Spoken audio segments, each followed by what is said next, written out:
Muito bom dia, muito obrigada às senhoras e senhores jornalistas que fizeram o favor de vir até aqui para lhes podermos apresentar duas iniciativas legislativas que o Partido Social Democrata vai entregar hoje no Parlamento. Estas duas iniciativas têm como objetivo combater as desigualdades salariais que persistem no mercado de trabalho entre mulheres e homens. Trata-se, num dos casos, de um projeto de resolução que faz 7 recomendações ao Governo.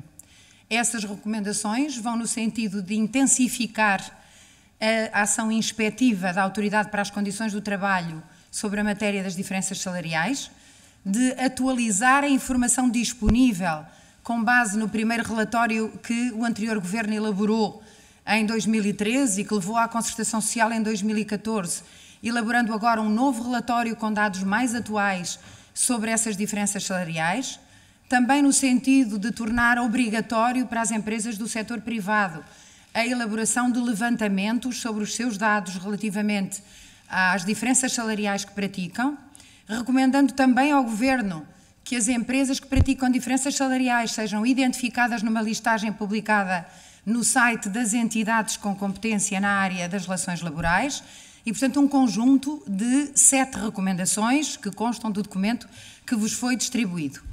No entanto, eu daria particular destaque ao projeto de lei que entregamos com uma matéria que consideramos inovadora. Trata-se de introduzir transparência no sistema remuneratório. Este projeto de lei que estamos a entregar vem no sentido de cumprir recomendações do Parlamento Europeu e da Comissão Europeia e destina-se, portanto, a introduzir num sistema remuneratório que é complexo, que tem prestações fixas e variáveis, que inclui um conjunto de complementos em relação aos quais nem sempre existe transparência e, portanto, o que se pretende é precisamente que as entidades empregadoras, no caso das médias e das grandes empresas, tenham, a partir de agora, que disponibilizar a pedido das organizações com competência em matéria de relações laborais e das organizações representativas dos trabalhadores, forneçam os dados relativos às remunerações desagregadas por sexo e atendendo a todas estas componentes da remuneração. Como podem ver, o que nós fazemos é propor o aditamento de artigos ao Código do Trabalho, no caso o artigo 31A sobre a obrigação de transparência no sistema remuneratório, prevendo-se que essa desagregação de dados inclua, por categoria profissional e desagregada por sexo, a informação sobre a retribuição base, as prestações complementares fixas e variáveis, em dinheiro ou em espécie, bem como, e independentemente da natureza retributiva, gratificações, prestações extraordinárias e prémios. Há prevista uma sanção, considerando que se trata de uma contraordenação grave, a violação da disponibilização desta informação que as empresas médias e grandes devem ter atualizada e disponível para prestar às entidades aqui previstas. Não menos importante é a consagração das auditorias, que nós propomos num aditamento ao Código de Trabalho, no artigo 31B.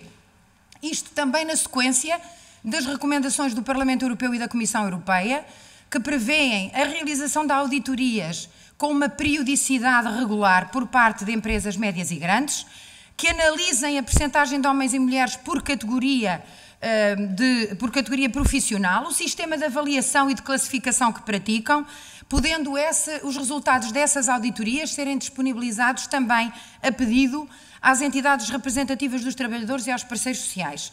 Há ainda uma terceira medida, em matéria de convenções coletivas, propondo-se o aditamento de uma alínea ao Código do Trabalho, em que se prevê que haja nas convenções coletivas de trabalho medidas que visem a efetiva aplicação do princípio da igualdade e da não discriminação, designadamente em matéria salarial, nas retribuições de homens e de mulheres.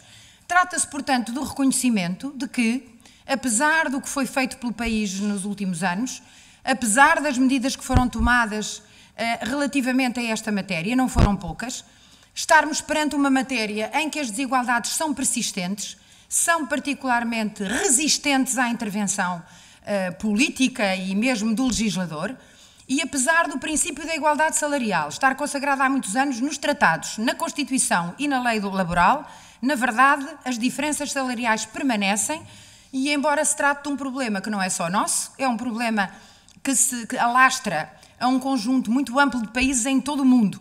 Na União Europeia, essas diferenças também existem e são acentuadas. Em Portugal, o problema não pode deixar de ser combatido, porque apesar de tudo o que se fez, como já disse, nos últimos anos, estas diferenças persistem e é preciso tomar medidas mais assertivas e dar um passo à frente relativamente àquilo que foi produzido até agora. É nesse sentido que queremos dar um contributo, não só através das recomendações que fazemos ao Governo em matérias que são de pendor claramente executivo e, portanto, achamos que deve ser o Governo a implementar essas medidas, tal como nós, enquanto Governo, implementámos algumas, mas também assumindo na qualidade de legisladores uma alteração ao Código do Trabalho que é particularmente inovadora no que diz respeito às medidas exigentes que aqui propomos em matéria de transparência do sistema remuneratório. Estou à vossa disposição para alguma questão que queiram colocar. Muito obrigada. Bom dia. Um grande número de propostas legislativas que emanaram do PSD recentemente foram chumbadas em plenário. Espera que desta feita haja consenso para que estes 2 diplomas tenham outro destino que não o chumbo. Obrigado. Muito obrigada pela pergunta. Bom, nós estamos perante uma matéria, a das desigualdades salariais, que preocupa o mundo inteiro, que já justificou discursos de grandes chefes de Estado, que foi matéria levada desde as circunstâncias mais solenes até às cerimónias de entrega dos Oscars. Não há no mundo quem não se refira a esta matéria. Estamos perante uma matéria que é resistente, que ao longo dos anos, apesar de todas as medidas, de todas as recomendações da União Europeia, de toda a alteração à legislação que os Estados-membros foram introduzindo, ainda assim estamos num patamar de diferenças salariais que é grave, não só na União Europeia, como também no caso português, e, portanto, seria de esperar que houvesse naturalmente um bom acolhimento e um consenso à volta de um combate a uma desigualdade que é estrutural e persistente. Na verdade, tem razão, isso não tem acontecido até agora, com matérias igualmente, acharíamos nós, igualmente consensuais, como de resto sucedeu há pouco tempo com as iniciativas legislativas que apresentámos em matéria de envelhecimento, de medidas de ação para a prevenção dos problemas relacionados com o envelhecimento, de um Plano Nacional de Ação para o Envelhecimento Positivo, que foram discutidas durante 2 horas e chumbadas 10 minutos depois de terminar o debate. Portanto, evidentemente que essa possibilidade existe sempre, mas nós não deixaremos de fazer o nosso trabalho por causa disso.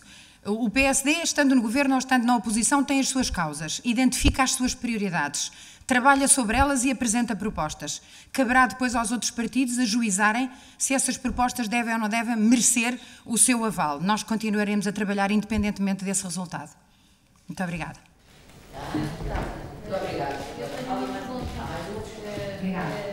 Aqui na recomendação ao Governo para publicar a listagem das empresas que praticam desigualdades salariais sem justificação objetiva, eu pergunto se não vão mais longe a nível de sanção destas empresas, uma vez que, a nível do projeto, o objetivo tem-se apenas com o nível de transparência das empresas, mas o ataque e o combate efetivo à desigualdade salarial, de forma é que a PSD pensa. Nós temos de conjugar... Obrigada pela pergunta. Nós temos de conjugar aquilo que são as recomendações e aquilo que é o projeto de lei. No caso das recomendações, porque elas são recomendações sobre matérias de natureza de índole estritamente executiva, nós não estamos a propor alterações em termos de projeto de lei, estamos a propor ao Governo, a recomendar ao Governo que faça o que tem que ser feito. E nessa matéria nós achamos que deve ser dada publicidade, o Governo deve fazê-lo, se assim entender, se acatar a recomendação, deve dar publicidade às empresas que praticam diferenças salariais e que é possível identificar de diversas formas. Eu lembro que, enquanto no Governo, o PSD produziu um relatório, o primeiro relatório sobre diferenças salariais por ramos de atividade, que foi levado à concertação social e discutido com os parceiros sociais em 2014, e em que, já nessa altura, se fizeram recomendações aos parceiros sociais. Esse relatório precisa de ser atualizado agora, porque os dados que lá estão contidos são, portanto, anteriores a 2014 e estamos em 2017. Por outro lado, existem instrumentos na lei que já permitem, no caso das discriminações, quando as diferenças salariais assumem a forma de discriminação, elas já são proibidas por lei e existem mecanismos sancionatórios previstos no Código do Trabalho.